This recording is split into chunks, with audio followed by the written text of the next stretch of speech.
My girlfriend's best friend threw me down the stairs and manipulated her into breaking up with me. He then tried to burn my house down and assaulted me, so I got him imprisoned. I was discharged from special forces after a mortar shell injured my leg, and back at home, I reconnected with my high school sweetheart. I was at her place one night when I woke up to someone climbing the stairs. I got up and pulled out my shotgun, and in response, the guy screamed my girlfriend's name. Turns out he was her brother. Well, he wasn't actually her brother, just a junkie who worked with her years ago, and she once gave him a cheeseburger to help his come down. He began pleading with her, saying he was evicted and needed a place to stay. Because this was her house, I had no say, and she agreed to house him. He was extremely disrespectful towards her during this time. He demanded she cook for him, do his laundry, and buy him groceries. Well, one fateful night he demanded I wash his dishes for him. I told him to fuck off and turned around to walk downstairs and out of the apartment. I was a few steps down when the door behind me flew open. He ran at me and pushed me down. I landed on my back and hit my head on the concrete. He then jumped on top of me, and I fought back. I grit through and got on top of him, then proceeded to start wailing blows on him. I honestly didn't care if I unalived him. Someone had to die, and it wouldn't be me. But then my girlfriend saved his life. She heard the yelling that was happening downstairs,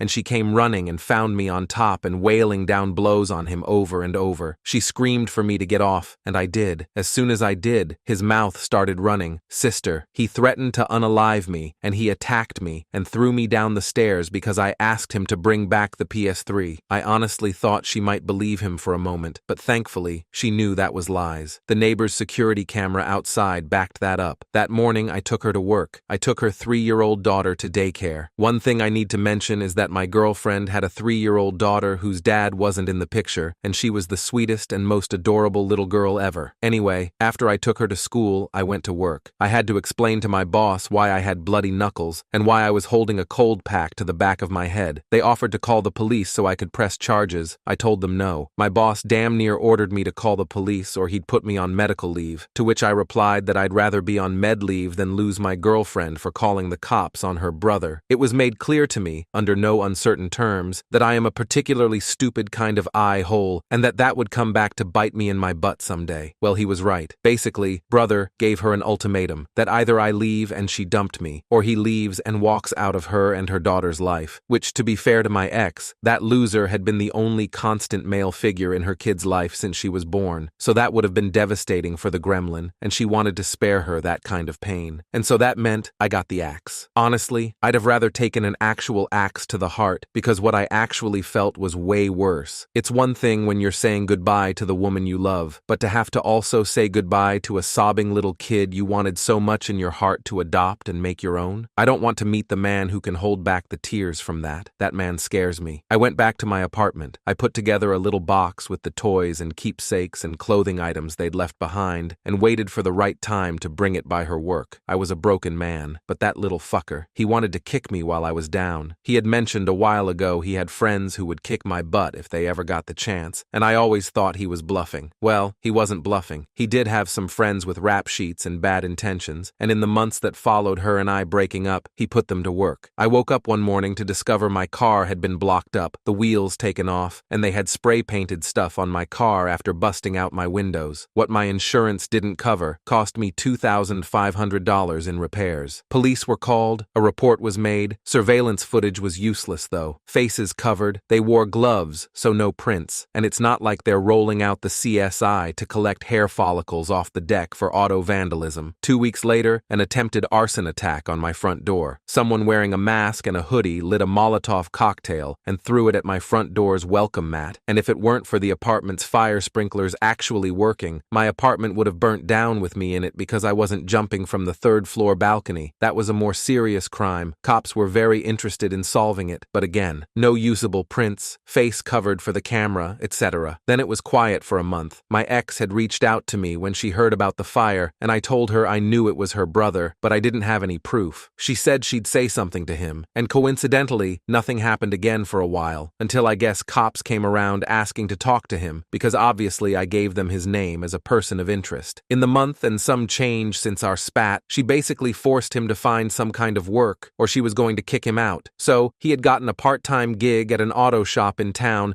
that had a rep for being the one you don't go to, but fine to recommend to someone you hate. They cut corners everywhere they could, so it was a perfect job for the weasel, at least until the cops came came looking for him one day, asking about that fire. The owners didn't like having cops asking about their employees, so since he'd only been there a week or two, he got the boot. He deeply appreciated that. So, one night, I am getting home from work. I had stopped at the gym on the way, worked up a good sweat, and got a bite to eat from the grocery store. I pulled into my spot in my Enterprise rental, my car was still in the shop, and walked into my apartment. Real quick. While I was over 21 and legally owned guns and had a concealed carry permit, on days where I was on base, I did not carry my pistol. It's incredibly rare for anyone whose explicit job description doesn't include carries a pistol at all times to be allowed to carry a weapon on base. Since I'm not leaving a pistol on my car, and there weren't any places to securely store a weapon while I was working, I just opted to not take my gun with me. It's also why I did not have a pistol on me the morning brother jumped me. I was unarmed. I lived on the 3rd floor. There was a 4th floor above me and stairs leading to it. I heard footsteps coming down the stairs fast, and I turned to see 4 guys in hoods, masks, and wearing gloves coming towards me. My door was open, so I dropped my groceries and tried to slam the door behind me. They got a foot in and managed to wedge through into my apartment. What followed took place during a period of about 14 seconds. The neighbor across the way, after the fire, got a security cam installed outside their door as well, so we know the actual timestamps down to the second. I kept a loaded pistol tucked in a closet near my front door. Irresponsible, I know, but I was younger and more naive than I am now. In the scuffle with the first guy who came through the door, I managed to reach my hand into the closet, find the gun, and push myself back and away to give us several feet of space. I remember very vividly seeing all 4 men in my doorway and hallway, the first guy I had just pushed having been body blocked from falling backward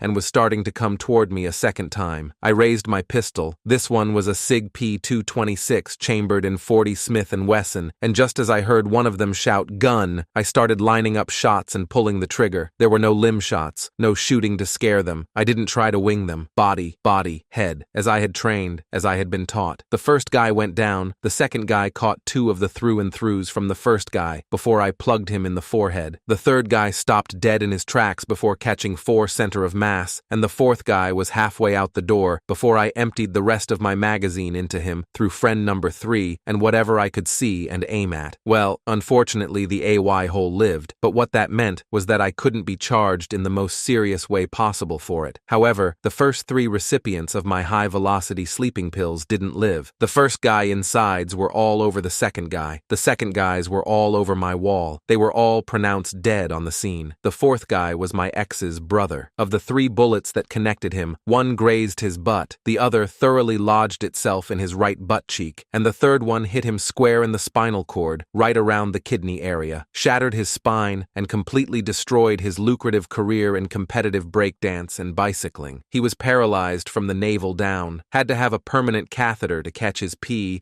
and a diaper for what was now the most useful byproduct he was capable of producing. He'd never walk again. He'd never sleep with anyone again. And when he was healthy enough to be discharged from the hospital, he was locked up in prison, given 3 charges since he caught the rap for his 3 buddies getting unalived. He was also charged with conspiracy to commit unaliving, assault, battery, and he even caught the reckless endangerment charges for me discharging my firearm in an apartment complex with another apartment across the hall from the open door I was shooting towards. He was never going to breathe free air again. I would like to say that this ended up happily ever after, that she took me back, that we got married, and I adopted her little one, and we had a couple spares of our own. But she didn't. Within 24 hours, she declared that she was scared of me, that she did not want me anywhere near her or her child, that she'd call the police on me if she ever saw me near her home or her place of work, which sucked. I liked the target that she worked at. She called me every name under the sun. She accused me of sicking the cops on him to instigate a response, just so I could shoot him. She ignored the arson,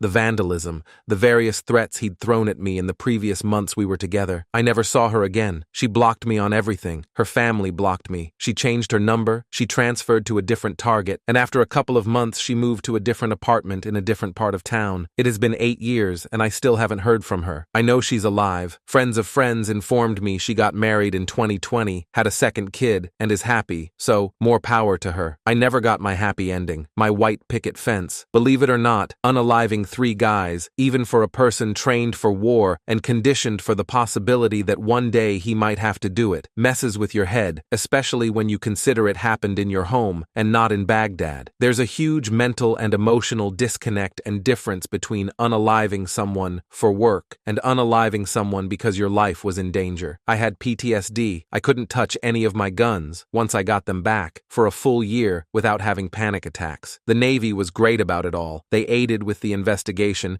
including that CO who called me the Apex Donut, giving his statement of that morning I got jumped. I was offered the chance to live on base with protective detail until things cooled down. I declined. 8 years. Since then, I've retired. I'm now working in the private sector. I have my own LLC, making great money doing cybersecurity and site security consulting. Occasionally, I go out boating. My partner of 3 years is the most loving, supportive person I've ever been with. I know they have my back no matter who tries to unalive me. We're talking about having kids before we get too much older. Life's good. But you know what really warmed my heart? Just the other day, a Google alert I set up 8 years ago triggered. It was brothers, first and last name, followed by the word obituary. It turns out someone in prison got sick and tired of the annoying white boy in a wheelchair talking so much crap and flexing on people, believing nobody would hit someone in a wheelchair. They used his wheelchair to unalive and used their shoes to finish him off with a few good stomps. Of course, it doesn't say that in the obituary. It says he was a bright and lovable lad when he was young, who fell into hard times in his early adulthood and landed in prison. The real surprise is apparently he is survived by a daughter none of us knew he had back then. So, sucks for her, but I doubt she ever got a chance to know him anyway. Honestly, that's for the best.